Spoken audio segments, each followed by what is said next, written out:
Hello YouTube, it is Toy Adventures here again with another figure review. And today guys, we're taking a look at the brand new Jurassic World Hammond Collection Metriacanthosaurus. So, this is the brand new Hammond Collection in the, brand new dinosaur in the Hammond Collection line. This figure is coming to us a little bit early thanks to our friends over at Big Bad Toy Store. They had them on sale just a little bit earlier than they should have been. It was kind of surprising. I just got like a notification from my collecting group that, you know, Big Bad Toy Store suddenly had these guys in stock and ready to ship. Now, keep in mind, these weren't really supposed to be out until July at least. So, it's definitely a welcome surprise, getting a couple early dinosaurs, especially Hammond Collection ones. Those always induce a special type of excitement. And these are no different because this entire wave is just cool medium dinosaurs. No time wasted on flyers or little guys. I mean, they're all the little guys, but I'm not really super hyped on them. There's the baby Stegosaurus, Big Whoop. The Legacy Collection was arguably better color-wise. There's John Hammond, Big Whoop. He's kind of an old man. You don't need a super articulated version of him. He's the least priority character, at least in my opinion. You get Dennis Nedry. That's cool. That one you kind of do need. And then you get the Young Rex, which is cool, but they always cheap out on the paint on him. So, really, this has been the best full-on wave of dinosaurs from this line. And there's been good individual little dinosaurs here and there, like the Ankylosaurus is legendary, and of course the Baryonyx is great, and the Parasaurolophus is great. But this is one whole wave of 3 dinosaurs that are just all solid. So we have the Irritator, the Metri, and the Corythosaurus. Tomorrow we're going to take a look at the Corythosaurus, but today we're taking a look at our brand new Metriacanthosaurus. While it's not a movie dinosaur, I am still quite happy with this one because the one we got of it from Mattel was kind of bad. In fact, it was really bad. It was a really lame dinosaur toy. I was not a fan of the original Metriacanthosaurus. His pose was weird. Its anatomy was even worse. It was just kind of a lame toy, you know? And so they decided, why don't we bring it back, but 10 times better? And they did. So here is the Hammond Collection. Pretty standard box, has the 30th anniversary right there. So we're still in the 30th anniversary kind of celebration wave. You have a nice little, window here of the figure. That's what I love about these Hammond Collections. They have not abandoned the actual window packaging, fully enclosed packaging. So you always know the quality of your figure. It's not a repack. It has good paint apps. It's just makes more sense to have these. It's just logical. So, take a look at the side. You do get a nice little render right here of the Metriacanthosaurus with, interestingly enough, a Jurassic World little logo right there. You might have expected Jurassic Park. You might have expected Jurassic World right there, but I guess this is Jurassic Park themed. Yes, because back here you get a little bio that explains why it's in the Jurassic Park section. So you have a nice scene of when Nedry's stealing all the embryos, and it says Metriacanthosaurus. After shutting down Jurassic Park security system, Dennis Nedry makes his way to the cold storage room and secretly steals embryos of Metriacanthosaurus as well as other dinosaur species. So, this was one of the embryos Dennis Nedry stole, and I'm guessing this is how it would have looked in the Jurassic Park movie, with this color scheme in all. So, here on the side, it says Hammond Collection. At the top, I guess there's nothing at the top. So, that's it for the box. Let's go ahead and get this guy broken out of containment. And here we have Metri all out of the packaging and looking absolutely fantastic. So, first, we're going to go over the paint scheme and detailing and sculpt on this figure. Just a nice overview first look. One thing I'm going to have to notice is from this angle, you can kind of see the little metal pin that's in the back of the jaw. It kind of reflects off the light. It is a little more visible than I would have liked, but as you can see, you can't really see it on camera there. It's right in the back of there. You'll notice it in person, but not so much on camera. You can just see the little metal pin right there. That's a little annoying. Standing is kind of an issue with this guy, but it's also because his tail is so long, and I'm not going to complain about that because we've been asking for that. It's just a matter of placing the feet in the right spot. It's not like it's hard for him to stand. It's just a little more tricky than it is for the standard Hammond Collection. But with that being said, that's pretty much my only negative looks-wise with this guy. And it was just an issue with my personal one. This guy has a fantastic color scheme. But it kind of looks like gold here on the camera, but it's actually a brown in person. But yeah, it's looking really gold on camera right now. But then truthfully, this color right here is a much more like bean brown, I guess. It kind of looks, I don't know my colors very well, apparently. But I'm just going to go with kind of a bean and cheese burrito brown right there. Even though it looks like a diarrhea color on the camera, it looks really gross with a kind of a diarrhea gold. Man, the color names I come up with. And for the rest of the face here, it is just a dark brown with a little bit more of that diarrhea brown right there under the eye. Interestingly, a little hint of yellow right there on the top little brow ridge. Looking here at the mouth, it is very nicely detailed. Again, you have the nice plastic, I was thinking of the T-Rex, plastic little mouth inserts here. I can't not remember what they're called. And nicely molded teeth. They're a little gummy, a little roundish for my taste, but they do look nice still. And jaw is on a nice hinge, so you get plenty of movement there. And then you get this really nice kind of creamish tan color throughout the main body, with this brown being the primary color. Actually, no, the cream color is the primary, with the brown being kind of like the accents on the top. You have a nice little striping of the cream here, with the a separate cream for the underbelly.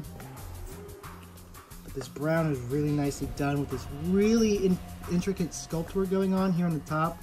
That looks like leathery skin folds. It just looks so great. I love it, especially here at the top. It looks a little indiscernible. The scales up there at the top, it kind of just looks like almost Godzilla's skin with that rough texturing. But they really hone it in right here in the body with this individual little scaling texture. I love, love, love when Mattel does this texturing on their skin. It brings out so much realism into the dinosaur. You can see each individual little scale sculpted in right there. All the little bumps. And you can even see the rib cage. Now, that's kind of starving dinosaur indicating, you know, but that's just Jurassic Park style. They like to do the shrink wrap around the skeletal frame.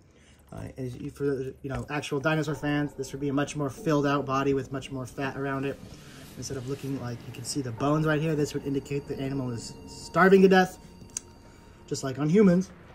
And yeah, I mean, that is pretty much what you can look forward to, is just great sculpting. I mean, look at all the little ridges down here. I always geek out when I see this kind of ridge work done right here, because it looks so realistic. And while the paint work on here is satisfactory, you can just totally imagine if you got a really talented painter, artist, you could really bring this thing totally to life. That's what I love about when these dinosaurs have these amazing sculpts, and that's something Mattel really excels on. The paint might be a little but their sculpt work can be some top of the line a lot of the times. And back here on the thigh, it's pretty standard. You get a little bit more of that nice scale work going on, and then it kind of fades into just the bumpy textures here on the thigh. Goes down to the leg. Nicely detailed hands. Actually painted nails. What do you know? And down here on the tail, again, it's standard bandy wire tail, but you still get a lot of that really nice reptilian scaling work detailing. So wonderful sculpt and paint work on this guy.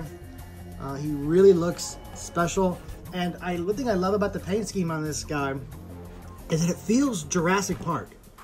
Now, for a lot of these, they've had to go on their own whim, and it doesn't really quite feel Jurassic Park. It just kind of feels like they picked some interesting colors to go together. But this one really feels like Jurassic Park. There's a little bit of glistening right there. You guys can see that on the face. That's not a color error. That is just, I feel like a little extra glue. It looks like some glue dried right there. It's clear. It looks like it's wet, but it's not. It's kind of glistening off the sun, or the light. So yeah, just a little bit of extra liquid right there. It looks like dry glue, clear glue, not like the white glue. But so as I was saying, kind of got sidetracked by that. Literally distracted by a shiny object. Anyway. So this paint scheme really feels like something I could have seen straight out of Jurassic Park, Operation Genesis, and especially what I'm saying now is Jurassic World Evolution. Those have some really cool paint schemes, and this looks straight out of Jurassic World Evolution. In fact, it might be. I haven't played that game in a while, so I don't know the paint schemes off the top of my head, and especially not Metri, because I really didn't have them too much in my park, but it does look something straight out of that game. And I always love when that is the case, because, you know, Jurassic Park, it's really like underappreciated thing about Jurassic Park, nobody really talks about it or anything, is how special their skin designs were for dinosaurs. How cool and interesting and vibrant and unique their designs for, like, their color-wise designs for dinosaur was. Just think of, like, the male raptors from Jurassic Park 3, or the Spinosaurus, or the Bull Rex. How intricate and beautiful and iconic their color schemes are. That's something Jurassic Park really used to be special at, and I feel like this is carrying that torch in that manner. It's not crazy unique, but it is different, and it is, you know, intricate, and it is recognizable. So I really like the paint on this guy. It's really nice, and it fits Jurassic Park. So now that we've gone over the look of this guy, which I think this totally excels in, although it still does have the pronated wrists that are broken, but that's just Jurassic Park's iconic thing. The shrink wrapping, the teeth showing, the roaring, and the pronated wrists, those are all Jurassic Park sins. Now, they're not accurate, I still love them. Now, let's get on to the articulation. Hammond Collection's bread and butter. How does this thing articulate? Well, we already went over the jaw. The jaw can open quite a fair bit. The skull and the jaw actually hinge separately, so they get a ton of movement in there. And then here on the head, you do get some, you know, ball joint right here. So you do get a little bit of movement right here in the base of the neck, just enough to go around, look out, look down. And here at the, where the head meets the body, or the neck meets the body, you do get another ball joint, not crazy movement, but with these added up, you do get a lot of movement in the head. Now, you can't go too crazy down, but you can go pretty crazy up. You can go okay left, okay right. So very nice. I still wish they would do this. They did it for the Rex. Can you please add one more joint here in the center of the body just to add a little bit more articulation? I really feel like that could be really beneficial. Now, while that might be loose on big figures like the Rex because it has to display so much weight, this does not. So I feel like this would stay firm a lot longer. And that is kind of what they're afraid of. You know, if it's not just the tooling it costs, but, you know, the stability of the figure. Well, these don't have to carry as much weight as the big Rex, so I think you can get away with having one more joint right here in the center of the chest. Now, moving on here to the thighs. Well, I guess we got to do the arms. The arms are always so underrated, but, you know, they hinge out, they hinge in, they rotate. And then the only special thing about the arms now is that this also hinges out, hinges in, and rotates. You're not going to do too much with these arms. They're just really going to stay in that position for the majority of the time. Down here at the leg, full 360-degree rotation, and bend just about there to the leg, about a 90-degree angle. You can get about straight, same with the ankle here. So that can also kick up just about to there for those kind of slaying down, getting up poses. And then the feet can really angle out for those running poses and those stomping poses. So tons of great movement here in the leg. You're gonna get everything you need, and of course for stabilizing the figure, because it is a little on the fall over side, just because of this nice long tail. And I don't even think this tail is fully long enough, but it is satisfactory long enough. I'm happy with it. It looks great. So, you know, that's pretty much all I had to say of the quality-wise of this figure and all its little gimmicks. This thing is a standout. I absolutely love this guy. I love medium carnivores. It's kind of an unsung range, and I really feel like this particular wave is really paying tribute to them. Now, we've gotten stuff like the Baryonyx and the Ceratosaurus and Metriacanthosaurus, and while I think the Ceratosaurus is the best out of those three, I think this one might even be better than the Ceratosaurus just because it looks a little better. I don't know, the Ceratosaurus looked a little cheapy. Its color scheme was a little too plain, but this one I feel like has a little bit more detail going on and a lot more interesting stuff going on. I think this one might be the best new medium carnivore in my opinion. And again, I haven't gotten my hands on the Irritator yet. That is coming in a couple days, if not tomorrow. So, that's all I had to say about this guy. Let's go ahead and get on to size articulations. And I wanted to compare his midsection with the Ceratosaurus because I heard rumors that they are the exact same midsection. I find that unlikely that Mattel would reuse anything for a dinosaur, but we will definitely see.